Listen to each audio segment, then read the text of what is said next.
Son a las 8:10 de la mañana. Hoy es martes 16 de abril y les damos la bienvenida a Ampliación de Noticias. El día de hoy vamos a abrir con un invitado que es pertinente para todos los temas que nos ocupan, porque vamos a hablar del Congreso.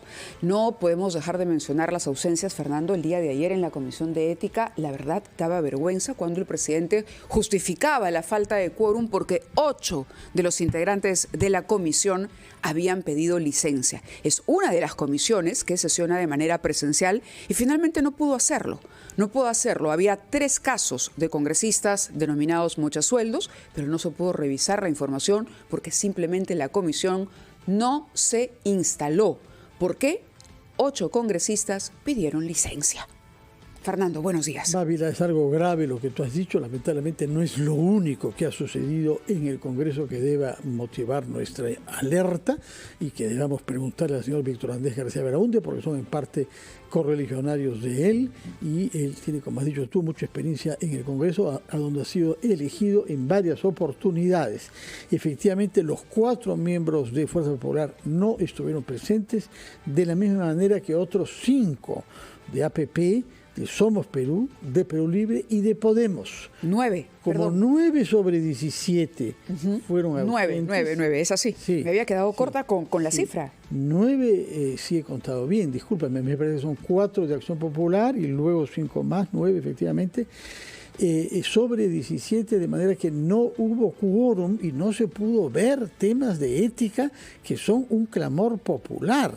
Lejos de eso, hemos visto iniciativas de otro tipo, para que se pueda contratar a familiares de los funcionarios públicos, iniciativa de un congresista de Acción Popular, para restablecer la inmunidad por delitos comunes, Mávilas, a los congresistas que había costado tanto trabajo eliminar para que no tengan privilegios indebidos. Hemos visto numerosos casos que llevan a creer eso. Pero sobre todos estos temas, queremos saber cuál es el punto de vista del señor Víctor Andrés García Belaúnde, tanto sobre lo que pasa en su partido, cuanto como lo que pasa en el Congreso. Muy buenos días, señor García Belaúnde. ¿Qué tal? Buenos días, Mávila. Buenos días. Fernando. Un placer estar acá. Bueno, sorpresas pues desagradables que recibimos todos los días, ¿no? El tema de los niños es un tema terrible, es una traición al partido, evidentemente, pero claro, los niños no van a destruir Acción Popular. Acción Popular es un partido muy grande, tiene más de 67 años de existencia, con presencia siempre en el Parlamento, tiene 260.000 inscritos y 4 forajidos, 5 o 6 forajidos no van a de ninguna manera destruir el partido ni mellarán su imagen de momento, pero se va a recuperar con la expulsión total de los niños, que en el caso del señor Darwin Espinosa sería la 3ª vez que se intenta expulsarlo y esta vez va a ser exitosa, evidentemente. ¿Pero cómo? ¿Cuál es la garantía para que sea exitosa? Veíamos ayer o conocíamos de esta investigación o sanción sumarísima. Ese es el término. El señor Espinosa es un impresentable, ¿no? Es un hombre que es muy cuestionado en el partido hace mucho tiempo atrás. Fue expulsado en una oportunidad, no se sabe cómo pudo regresar. Y también se intentó expulsarlo hace algunos meses atrás. Se le expulsó finalmente, pero el jurado no inscribió o no quiso inscribir la expulsión porque dijo que el comité de disciplina no estaba inscrita a su vez en el jurado y por lo tanto no había validez. Y por eso es que estos señores se han quedado allí y han seguido haciendo pues un pésimo uso casi delictivo del nombre del partido. Ahora se ha iniciado un nuevo proceso, ya está inscrito las nuevas directivas, después de 8 años que no hemos tenido inscripción oficial en el jurado, está inscrito la nueva directiva, los nuevos secretarios generales, etcétera, y por lo tanto... Pero no el comité de disciplina y sanciones. Yo creo que sí. Uno de 2. Hay uno que no han elegido todavía, señor. O sea, no le eche la culpa al Jurado Nacional de Elecciones, cuando muchas veces son faltas de los partidos. Bueno, me parece que usted está enterado mejor que yo de la cosa que pasa en Acción Popular. Espero que no sea así, francamente. Así es, pero no. Hay una... Tengo entendido yo, en todo caso, todos los días las noticias cambian, pero tengo entendido que ya hay una inscripción, por lo menos es cierto, de una de las salas y la otra debe estar inscrita en cualquier momento y por lo tanto el proceso ya se ha iniciado y las expectativas son que en este mes o en los próximos 30 días máximo sean expulsados, sobre todo la cabecilla de todos, que es el señor Darwin Espinosa. Respecto de la iniciativa formulada por el congresista Wilson Soto, que se esperaba ser una de las figuras jóvenes de su partido, representante por Huancavelica, una persona cuya historia de vida ha sido inspiradora para muchos, ¿no es cierto?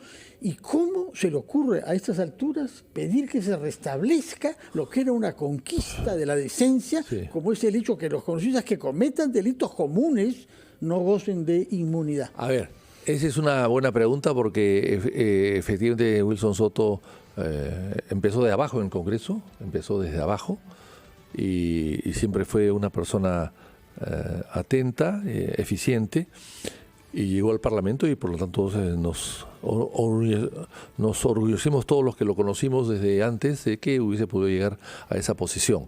Además representando a Huancavelica, que es una zona querida y lamentablemente muy olvidada en el Perú. Pero hemos luchado mucho por esto de la inmunidad, porque en el caso mío, por ejemplo, que yo he fiscalizado tanto y he tenido tantos problemas, por ejemplo, con Orellana, etcétera, que es muy conocido todo eso, había que diferenciar lo que es la inmunidad en el ejercicio de tu función y una cosa es la inmunidad en general. Y lo que se hizo acá hace unos años atrás fue separarlas. O sea, el delito común, bueno, para eso no tienes inmunidad. Pero cuando se trata de delitos de función, sí hay. Sí hay. Pero el delito de función, ¿qué cosa es? ¿Para qué? Para ejercer tu cargo como fiscalizador, básicamente. Ese es el tema. Para protegerte de que si tú fiscalizas, nadie te pueda parar la fiscalización. A mí, por ejemplo, me metió 8 juicios Orellana para parar su investigación que yo hacía contra él. Y no pudo hacerlo. Y hubo otros casos antes también. Así es, exactamente. Pero el problema es que esta inmunidad se empezó a convertir en una suerte de escudo para cualquier cosa. Así es. Para cualquier cosa. Pero que hoy, en este contexto además, con la imagen tan mellada del Congreso, se quiera pensar siquiera en restablecer un mecanismo de esa naturaleza, pues no resulta... Es inaceptable. Y usted sobre ha todo, utilizado la mejor palabra, inaceptable. Y me extraña a mí el señor Soto, que no le conocía, que conoce él perfectamente el Parlamento por dentro y que ha sabido lo que hemos pasado en el futuro para poder intentar él hacer una cosa perteneciendo a un grupo que está todo cuestionado y denunciado. Víctor Andrés, permítanos, no tiene autoridad moral para ir a la pausa, eso, porque hay otros temas también en nuestra lista de preguntas que queríamos proponerles. Son las 8:18. Vamos a la pausa y regresamos en Ampliación de Noticias.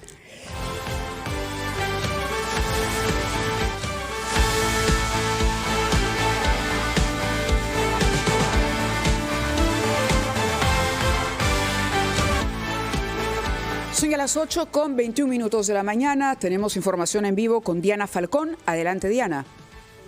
¿Cómo están? Buenos días. Directo en directo, el ministro de Justicia y 2 agentes del Estado peruano vienen presentando el informe que presentó el Estado peruano ante la Corte Interamericana de Derechos Humanos sobre los casos Barrios Altos y La Cantuta. Recordemos que a finales del año pasado la Corte Interamericana de Derechos Humanos determinó que el Perú incurrió en desacato tras la liberación del expresidente Alberto Fujimori. Una de las conclusiones a las que se ha llegado luego de la presentación de un informe que se presentó el 1 de abril de este año, con 14 días de retraso luego de un pedido de ampliación, es que el Perú no incurrió en desacato. Se ha limitado el Estado peruano a ejecutar el indulto de manera como indica, como señala la Constitución peruana, y además ha señalado el ministro de Justicia esto en el marco jurídico que exige las normas nacionales y la soberanía jurídica nacional e internacional. Escuchemos. Pero desde el foro político, nuestro país ha actuado conforme a su marco jurídico interno y externo y ha seguido los procedimientos establecidos para el caso Fujimori en estricto apego a los principios de legalidad y justicia. Finalmente, el Perú exige que se respete su posición y nuestra soberanía jurídica nacional e internacional. Muchísimas gracias. En el marco de la política. Bien, ahora brinda descargos el ministro de Justicia, Eduardo Arana, sobre cuestionamientos e integrantes del Congreso de la República. Escuchemos. La propia, que en este caso es el informe que se ha presentado ante la Corte Interamericana. Por lo menos en este momento nos ciñamos a las preguntas relacionadas con este tema. Tal vez de repente podemos ampliarla más adelante, pero en este momento yo le agradecería mucho si nos pudiera sujetarse a lo que hemos expuesto el día de hoy. Gracias. Bien, de momento el ministro de Justicia ha preferido no responder a estos cuestionamientos sobre integrantes del Congreso de la República que ayer no contaron con el número necesario para que se ejecute, se lleve a pie, se ejecuten los pedidos en la Comisión de Ética Parlamentaria. Quienes integraron este equipo que ha sustentado argumentos ante la Corte Interamericana de Derechos Humanos sobre los casos de Barrios Altos y La Cantuta. Estamos hablando del agente Jorge Luis Cáceres Arce y también del doctor César Pastor Briceño. En breve regresamos con más conclusiones de esta conferencia de prensa. Directo en directo, RPP Noticias. Bueno, tomamos nota entonces que con 2 semanas de retraso se ha presentado la respuesta peruana a lo que la Corte solicitó en relación al indulto a Alberto Fujimori. El tema lo conoce usted bien porque era congresista cuando fue decidido por el expresidente Pedro Pablo Kuczynski. Señor García Belaunte. Bueno, yo creo que el indulto, sin entrar en el tema si estuvo bien, si era necesario o no era necesario, si era conveniente o no era conveniente, pero creo que el indulto estuvo en su momento mal dado y la oportunidad que se usó para darlo también no era la mejor. Tan es así de que a partir de ahí un sector importante del Parlamento y de la opinión pública le quitó todo el respaldo a Kuczynski y eso contribuyó un poco a su caída, esa es la verdad, ¿no? Sobre todo ciertas zonas de izquierda que lo apoyaban en el Congreso dejaron de apoyarlo al día siguiente de producir el indulto y que se produjo por una transacción por debajo de la mesa. Entonces creo que eso es parte del problema de lo que estamos viendo el día de hoy. Se refiere al intercambio de votos para evitar la vacancia del señor Kuczynski en su momento. Ahora, el ministro acaba de decir que el Perú exige que se respete la soberanía y que no ha incurrido en desacato. ¿Queda aquí? ¿Está bien? ¿Es una buena defensa del Estado?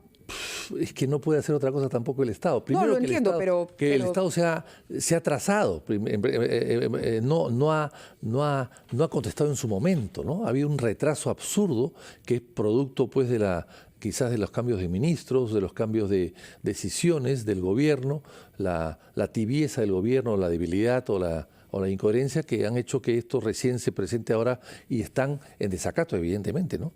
Ahora, yo creo que el Tribunal Constitucional ha sido muy claro y a mí, yo personalmente no tocaría el tema, pero claro, pero el Perú tiene que defenderse finalmente, ¿no? Bueno, hablemos entonces sobre otros temas de coyuntura que tienen que ver con los cuestionamientos formulados contra la presidenta Dina Boluarte, quien ayer, cuando se vio abuchada en un acto que estaba presidiendo en un hospital centenario, dijo que las expresiones de crítica a ella eran una expresión de odio a la patria. ¿A usted le parece justificable que la jefa de Estado juzgue de esa manera el comportamiento de los ciudadanos que no aprecian lo que ella ha hecho, particularmente en relación a joyas y relojes? La señora presidenta personifica la nación, pero no es la patria. Son dos cosas diferentes, ¿no? Es decir, que tenga una denominación constitucional y una representatividad que da en la Constitución no la hacen a ella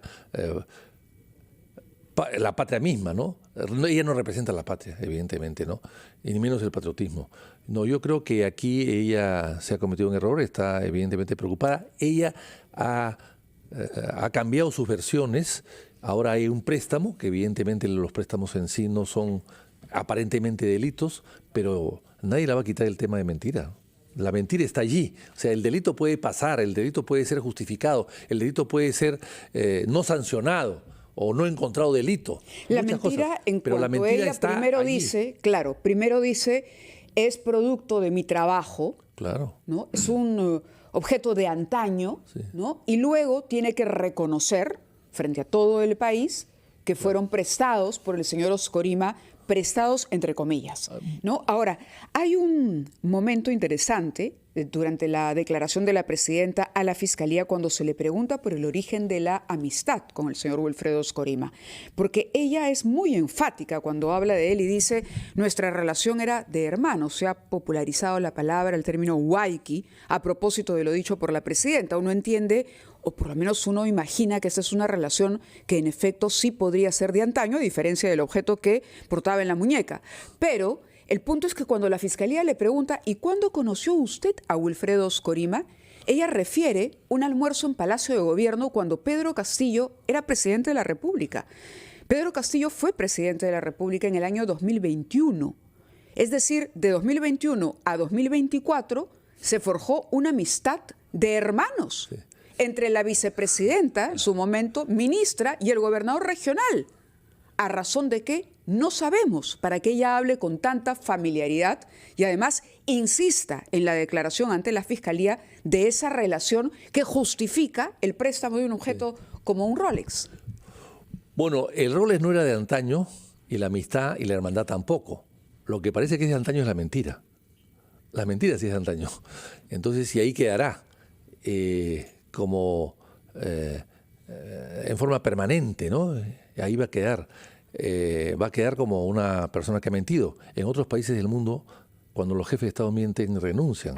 Hay que preguntarle a Clinton lo que pasó con Clinton. Quedaba la evidencia del vestido. Bueno, tuvo que dejar el poder, ¿no? Tuvo que dejar el poder. Pero en todo caso... Clinton no, se quedó hasta el final. ¿Eh? Bueno, pero quedó muy magullado en todo caso, ¿no? Muy magullado. Pero en otros países también la mentira ha conducido a la devastación, Nixon, quiero decir. Nixon, perdón. Estaba confundiéndome Nixon con Clinton. En fin, Clinton quedó mal por la mentira y Nixon cayó por la mentira. Así, esa precisión. Gracias por contribuirme a hacerla. Pero en todo caso, en otros países también la mentira ha hecho que caigan gobiernos. Aquí no pasó nada. Pero ella podrá salvarse del delito, quizás, pero no de la mentira, y la mentira va a quedar ahí y va a ser un baldón político para ella siempre, ¿no? ¿Qué hacemos con el Parlamento, señor García Belaúnde? Hay reformas importantes, se ha aprobado la bicameralidad. ¿Qué más hace falta hacer para que los peruanos no tengan un nivel tan elevado de desaprobación, que creo que no se alcanzó nunca, ni en los peores momentos que ha vivido usted, ¿no? Bueno, la bicameralidad puede ayudar, evidentemente. Yo creo que las desgracias del Parlamento en general es haber sido unicameral, que se hizo además con un fin político preciso en su momento, para perpetuarse en el poder, el señor Fujimori, y para manejar mejor un parlamento más pequeño, que suele ser más manejable, y que la idea era un poco salir de la crisis. La Constitución del año 93 se hace para salir de una crisis que creó el propio gobierno con su golpe de Estado del año 92. Eso hay que recordarlo. No era necesario. Y tan es así de que la Constitución tenía tantos defectos y tanta mala redacción que los problemas que tenemos hoy día de interpretación de la Constitución de muchos temas se derivan de esa mala redacción que tiene. Pero en fin, el tema es ese. Ahora bien, se ha aprobado la bicameralidad, que yo creo que va a ayudar a mejorar la imagen del Congreso, eso sí, pero claro, se ha aprobado con otras reformas que son, a mi modo de ver, dañinas. Por ejemplo, el tema de que cualquier candidato a la presidencia puede ser candidato al Senado. Eso me parece que es fatal, se hizo en el pasado, eso lo planteó Roger Cáceres Velázquez para ser senador toda su vida, y cuando quitaron la norma, el año 95, él fue candidato solo a senador y no pudo ser candidato a la presidencia, no ganó, perdió. Y eso fomentó otros partidos. Recuerdo el partido Movimiento 7 de Junio de Peter Kulmana y otros más que se fundaron para ser candidatos al Senado, pero usando la imagen de una candidatura presidencial y la ventana que la candidatura presidencial te brinda para tener más publicidad y estar en mejores condiciones de competir para entrar al Senado. Entonces ahora van a haber 40 candidatos a la presidencia, seguramente 40, y 40 candidatos a la presidencia que en realidad, más que ser presidentes, quieren ser senadores. Y eso creo que es una perturbación para el proceso electoral próximo. Robando tiempo, por favor, Víctor Andrés, queríamos conocer su opinión sobre un tema que era menos urgente cuando usted era congresista, que es el de la seguridad ciudadana. Estamos, por ejemplo, ante un proyecto de ley para prohibir que puedan postular a cargos públicos los condenados por crímenes dolosos, terrorismo, violación sexual, hasta por 10 años después de haber sido liberados de las penas que han recibido. Su opinión sobre este tema y en general sobre el de la inseguridad. Bueno, la inseguridad es un tema terrible que la unión de las policías no ha dado el resultado que queríamos. Se investiga menos, hay una policía de investigaciones, un sector de la policía que investiga menos que el sector. La antigua PIP, ¿no? De la antigua PIP era mucho mayor, se investigaba más antes que ahora. Y la Guardia Civil tenía más prestigio del que hoy día tiene la propia policía. O sea, esa unión que en teoría era buena, en la práctica no ha dado los resultados que queremos. Sobre el tema sí, yo creo que algo de eso hay que hacer, hay que poner candados a las candidaturas, sobre todo al Parlamento, algún proceso. Bueno, si hay un proceso penal en curso con una acusación fiscal que representa al Estado, la pregunta es ¿por qué vas a postular al Estado que te está cuestionando a ti, que te está persiguiendo a ti? Entonces eso es por sentido común, me parece que de eso hay que hacer algo para evitar que los prontuariados lleguen al gobierno. Muy bien, señor García Belaúnde, militante de Acción Popular. Hemos tomado nota de lo que nos ha dicho sobre su partido. Usted anuncia expulsiones próximas y al mismo tiempo nos ha dado sus opiniones sobre temas políticos de actualidad. Así es, muchísimas gracias por habernos acompañado. 8:34, vamos a los titulares y regresamos.